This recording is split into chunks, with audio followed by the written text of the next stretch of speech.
सभी स्टूडेंट्स का मेरे यूट्यूब चैनल पर हार्दिक स्वागत है। और देखिए अब बच्चों, आज हम पढ़ेंगे कि जो प्रतिरोध होते हैं उनको हम श्रेणी क्रम में जब जोड़ते हैं तो उनका क्या सूत्र निकल के आता है बच्चों। ठीक है, तो देखिए हमने प्रश्न भी यहाँ लिख दिया है कि श्रेणी क्रम यानी कि सीरीज कॉम्बिनेशन में प्रतिरोधों को किस प्रकार जोड़ा जाता है, इसके सूत्र का निर्माण कीजिए। कभी कभी व्यंजक पूछा जाता है और किसी तरीके से पूछ सकता है वो आपका। ठीक है, कि प्रतिरोधों किस प्रकार जोड़ा जाता है तो उनके जोड़ने पर कौन सा सूत्र प्राप्त होता है। तो देखिए फर्स्ट ऑफ ऑल बच्चों, देखिए ये हमने एक सर्किट बनाया है। इसमें देखिए ये एक बैटरी लगी है, इसका विभवांतर क्या है बच्चों, बी है। ठीक, और इसमें जो बहने वाली धारा है वो क्या है, आई है। तो देखिए ए और बी, ए बी के बीच हमने प्रतिरोध लगा दिए कितने, तीन। पहला प्रतिरोध क्या है, R1 है, दूसरा R2 है, तीसरा क्या है बच्चों, R3 है। अब देखिए ए और बी तक के बीच जो विभवांतर है आपका वो कितना है, देखिए V1 है, R1 का V1, R2 के बीच में V2 और R3 के बीच में क्या है, V3 है। धारा इस प्रकार से बहती है, ऐसे चली जाती है। फिर विभवांतर बैटरी है, ये बैटरी लगी है, इसके विभवांतर क्या है बच्चों, B है। अब देखिए इससे पिछले लेक्चर में हमने आपको पढ़ाया था समांतर क्रम, उसमें धारा क्या होती है बच्चों, बढ़ रही थी। ठीक, अब यहाँ क्या है, देखो यहाँ धारा बच्चों नहीं बढ़ रही है आपकी। ठीक है, क्योंकि ये कैसे है बच्चों, सीरीज में है, श्रेणी क्रम में। तो श्रेणी क्रम में धारा नहीं बढ़ती है, विभवांतर जो है वो बढ़ जाता है बच्चों, अलग हो जाता है। ठीक है इनका। तो देखिए हमने यहाँ लिखा है, दूसरे हैं, इसका नियमन कर रहे हैं यानी कि डेरिवेशन कर रहे हैं। इस विधि में जोड़े जाने वाले प्रतिरोधों को उनके सिरों से सिरा मिलाकर, यानी कि इसका सिरा इससे मिला दिया, सिरों को सिरे से मिला के करते हैं, जोड़ रहे हैं, इसके लिए मिलाकर जोड़ते हैं। बिंदु ए व बी के बीच तीन प्रतिरोध R1, R2, R3 श्रेणी क्रम में जुड़े हैं और सिरों पर बैटरी द्वारा लगाया गया विभवांतर क्या है बच्चों, B है। सभी प्रतिरोधों में धारा समान बह रही है, ये नोट कर लें।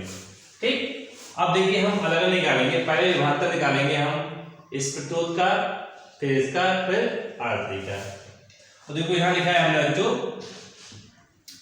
प्रतिरोध R1 के सिरों पर लगाया गया विभवांतर ओम के नियम से बच्चों क्या होता है, ओम का नियम, पिछले भी लेक्चर में पढ़ाया था। ओम का नियम बहुत इंपॉर्टेंट है, ओम के नियम को भी तैयार कर लेंगे।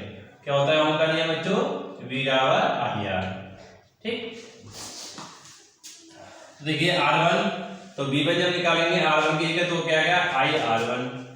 इसी प्रकार से प्रतिरोध, इसी प्रकार से लिखेंगे हम बच्चों, प्रतिरोध R2 का निकालेंगे, R2 के सिरों पर लगाया गया विभवांतर, ठीक, V2 तो क्या हो जाएगा आपका, IR2 हो जाएगा बच्चों।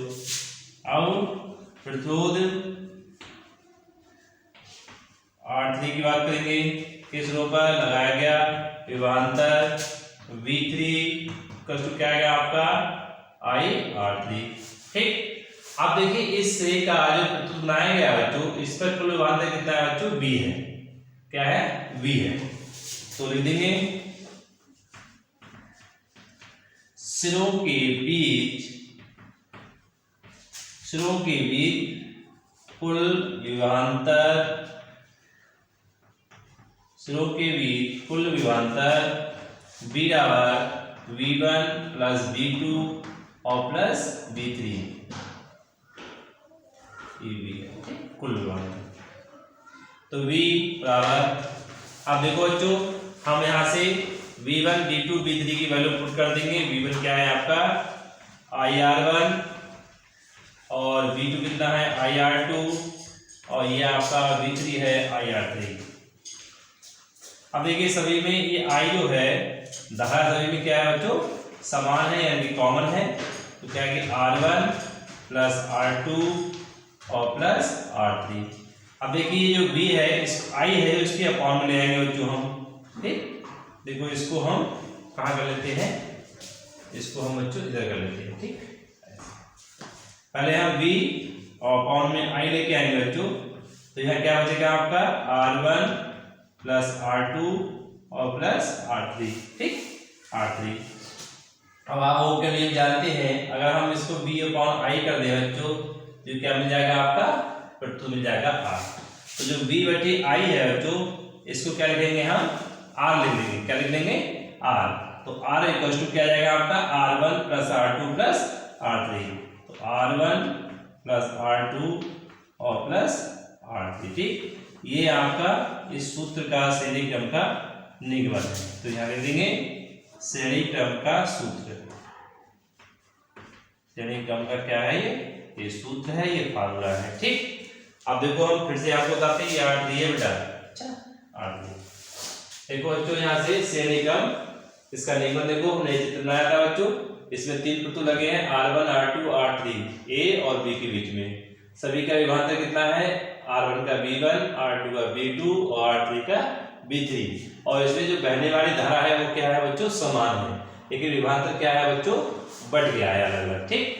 हमने लिखा देखो, इस विधि में जोड़े जाने वाले प्रतिरोधों को उनके सिरों से सिरा मिलाकर जोड़ते हैं और बिंदु A व B के बीच 3 प्रतिरोध R1 R2 R3 श्रेणी क्रम में जुड़े हैं और सिरों पर बैटरी द्वारा लगाया गया विभवांतर क्या है, V है। सभी प्रतिरोधों में धारा समान बह रही है। जो समान बह रही है धारा, विभवांतर अलग अलग है, तो पहले R1 के प्रति निकालेंगे कि प्रतिरोध R1 के सिरों पर लगाया गया विभवांतर V1 बराबर IR1।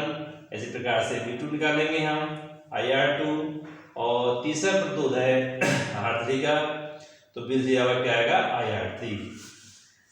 अब इनके सिरों के बीच कुल विभवांतर कितना है, पूरे परिपथ का सिरों के बीच कुल विभवांतर कितना हो गया, V बराबर V1 plus V2 plus V3। अब देखो V1 V2 V3 इनकी हमने वैल्यू लगा दी। ये देखो V1 है, ये देखो V2 है और ये V3 है। सभी की वैल्यू पुट कर दी हमने। दोनों में देखो I कॉमन ले लिया, R1 प्लस R2 R3 हो गया। ये B है, इसको पक्षांतर करेंगे तो इसके अपॉन में आ जाएगा R1 plus R2 plus R3। ओम के नियम से देखो बच्चों, ये लिखा है हमने यहाँ पर, ओम के नियम से B/I जो है वो क्या बन जाता है, R बन जाता है, और ये बन जाएगा R1 plus R2 plus R3। तो ये आपका श्रेणी क्रम का फार्मूला है कि श्रेणी क्रम में आपका प्रतिरोध निकलता है R1 plus R2 plus R3। इस निगमन को अच्छे से आप देख लीजिए, अच्छे से समझ लीजिए, और ये बोर्ड में काफी तरह पूछा जाता है। श्रेणी क्रम और समांतर क्रम पर आधारित आपके सवाल भी आते हैं।